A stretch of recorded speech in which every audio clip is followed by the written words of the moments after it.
What's good, guys? It's Ilsun 4K, and let me be the first to say happy October 1st. Yes, the greatest time of the year is here, but also what's here is this year's version of Horrorween. Yes, we're continuing onward this year for the third year in a row with Horrorween 3 Into the Unknown. Now, what is Horrorween, you might ask? Horrorween is a month-long thing that we do here on my channel every October where we celebrate horror movies that take place on or around Halloween. And like I said, this is the third year we're doing it, and we're switching it up just a little bit. Now, this year, instead of reviewing the movies that everybody knows, because I mean, come on, everyone's seen Trick or Treat, all three of them. Everyone's seen Halloween. Everyone's seen all those movies that take place on Halloween. But this year, we're looking at the more obscure and lesser known ones for the most part. Hence the title, Horrorween 3 Into the Unknown. Now, just like last year and the year before, we always start off with a brutal time movie because this is a brutal time of year that all of us have been waiting for, and I was almost worried I wasn't going to find something this year, but the last minute, I found something really cool.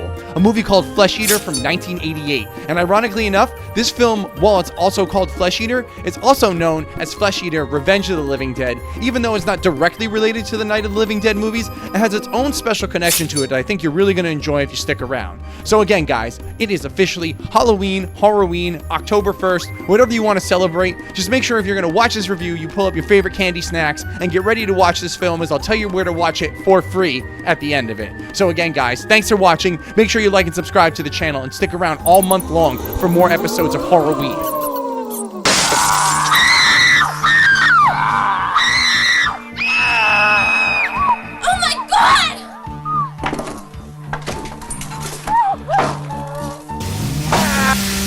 This plot is very familiar, but while this is something we've seen before, we've definitely never seen it done like this in its whole 80s cheese, campiness, and grindhouse vibes.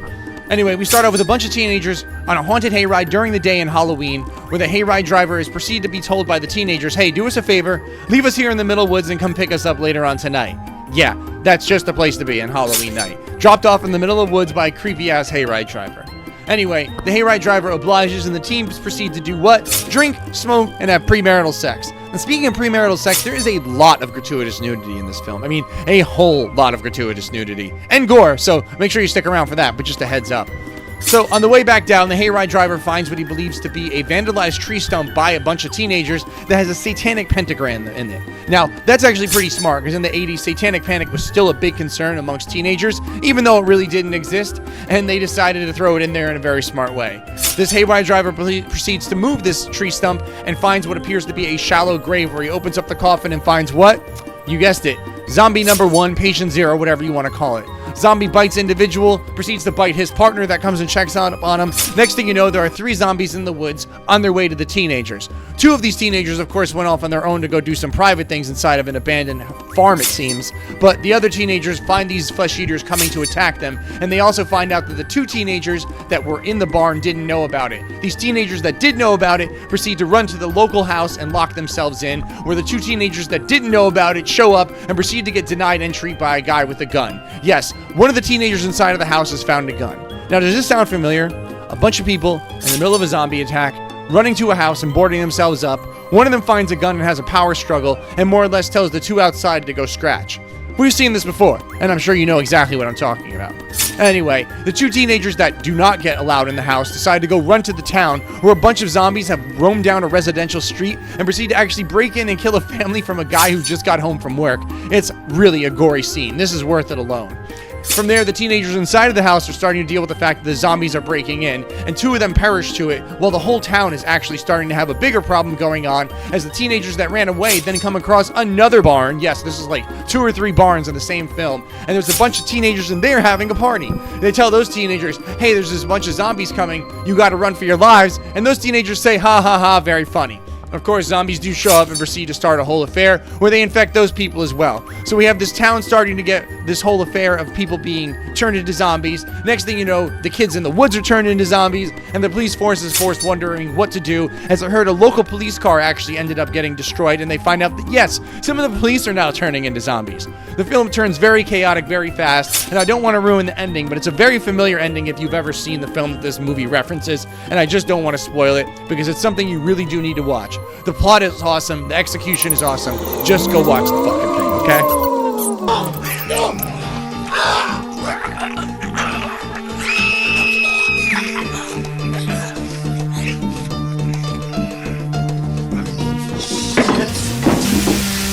So, as you heard me say at the beginning of this review, I was kind of worried I wasn't going to find this kind of film. And by this kind of film, I mean a real brutal film. That's how I like to start Halloween off. Something brutal and grotesque that goes, hey you, guess what? It's spooky season. And in case you don't believe me, go watch this review of me talking about a movie where a guy gets decapitated and gutted simultaneously at the same time to let you know it's officially here.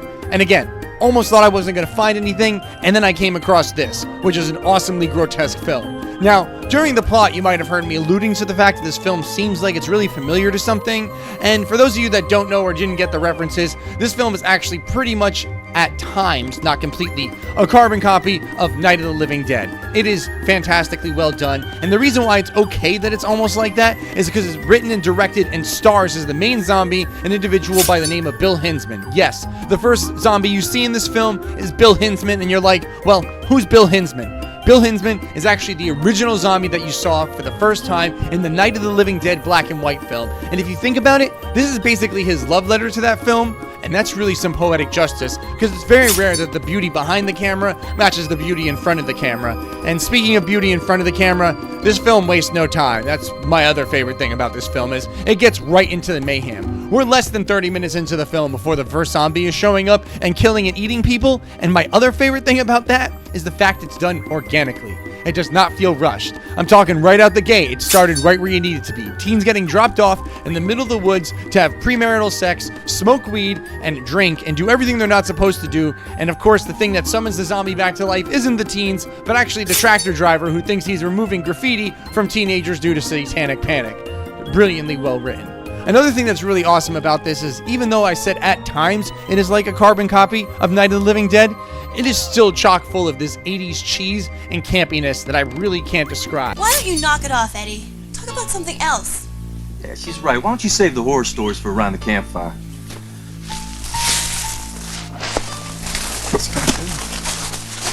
Hey, Lee! I mean, it's just got its own vibe to it, but the really unique part is, despite the 80s cheese and campiness, the grindhouse vibes almost supersede that, and even though the acting is alright, it's not the best, it's mediocre, I want to say. Why are you holding back? Didn't you want to be with me? It's not that, it's just everything's going so fast. I mean, this is our first night out, you know. Are you saying I'm too pushy for you? Little.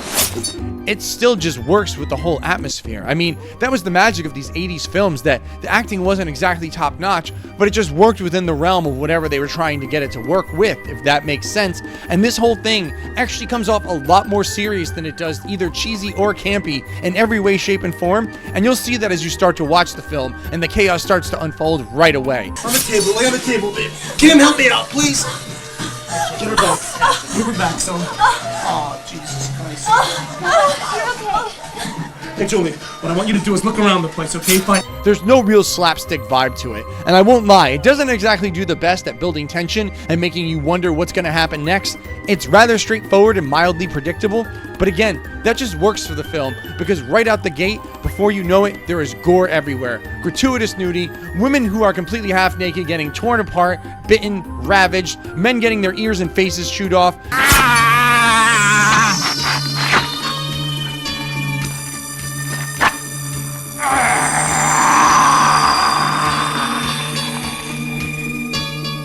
And the zombies themselves look absolutely awesome. It's a real minimalistic look to it, and it looks exactly, almost pretty much the same as what the zombies in Night of the Living Dead would have looked like if it was colorized. Gray skin with deep sunken in eyes, awesome makeup, and everybody just has some sort of grotesque mark on them from where the zombie prior to them bit them. It's very awesome in the continuity like that.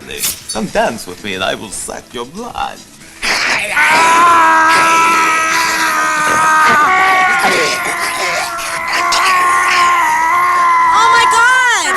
I won't lie, it just gets better and better, and everything about this is just so period perfect while being a love letter to what it was.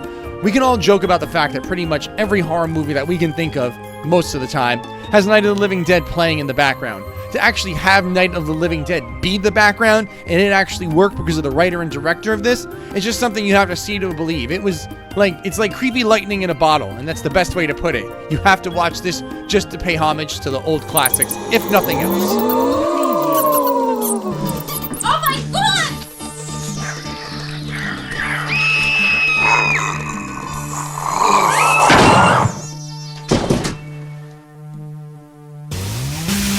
So I gotta tell you, when you know the whole backstory behind this film, the whole Bill Hinzmin thing, and you find out this is really a film that was just one man's love letter to the film that changed his life, I think it's really cool. But another cool little neat detail, as if I didn't tell you enough neat little facts about this film, is the fact that this film's title, Flesheater, or Flesheater's Revenge of the Living Dead, is really unique because the original working title for Night of the Living Dead was Night of the Flesh Eaters. Yes, I think that's really cool because the only way you would know something like that back in the 1980s in a pre-internet era is if you were reading the horror magazine at the time, if you were going to the horror cons at the time, or if you happened to be Bill Hinzmin and worked on a film that was supposed to be called something it wasn't, and you decided to make that his little way of paying even more homage to the film. It's just fantastic. Another thing that I really like about this film that I can't stress enough is, even though it's an 80s film, it's got its own lane and exists in its own vacuum. It's something you've seen before, but you've never seen it quite like this, as you heard me say. And I think its execution is just flawless and amazing, and everything about it that seems like it should work against it really works for it. It's not a less is more thing, it's just one of those things where sometimes things fall apart so they can fall into place, and the whole storytelling and the pacing of everything is just so well done, and nothing about it makes you feel like, man, they could have done that a little bit better, unless you're talking about the fact that they could have used a bigger budget. But hey, what horror film doesn't? And that's really my synopsis on this. What I want to know is, if you have seen this before, make sure you comment down below about how much you felt about it, whether it was good or bad. If you think I'm overrating it, you think I'm underrating it, if you feel the same, please comment down below, because I really want to know how you feel about this film, because this is my first time seeing it, despite the fact it's something I should have seen a long time ago. And again, I really can't stress to you how grateful I am for you all returning for this year's Horrorween 3, after 3 years of doing this and watching the channel grow, and every single one of you that was there from the beginning, there from the second year, or there from today, just means a lot to me, and I want you to know I really appreciate it. So make sure you like and subscribe to the channel, and stick around all month long for more Horrorween 3 Into the Unknown, where we review mostly obscure and unknown horror films that take place on or around Halloween. And don't forget, every Thursday and Saturday night now, yes, Thursday and Saturday night, you can catch me streaming on Twitch with the return of the scariest night in video game streaming originally, Thursday night, the Total Terrorathon Thursday, where I'll be streaming horror games all month long, as well as the Spooktacular Saturday night, where I'll be streaming the rest of the horror games there. What game are we streaming? Well, you'll have to stick around and see, because unfortunately, Silent Hill 2 doesn't come out till next week, so this coming week we're going to have something really fun and unique for you to check out. But then after that, we're doing Silent Hill 2 all week and month long. So make sure you're there, 9 p.m, twitch.tv/ILLTV4K, Thursday night and Saturday nights, 9 p.m. Thursday night, 10:30 p.m. Saturday nights, and of course, don't forget, you're watching ILL TV, where if it's pop culture, you know it pops up here.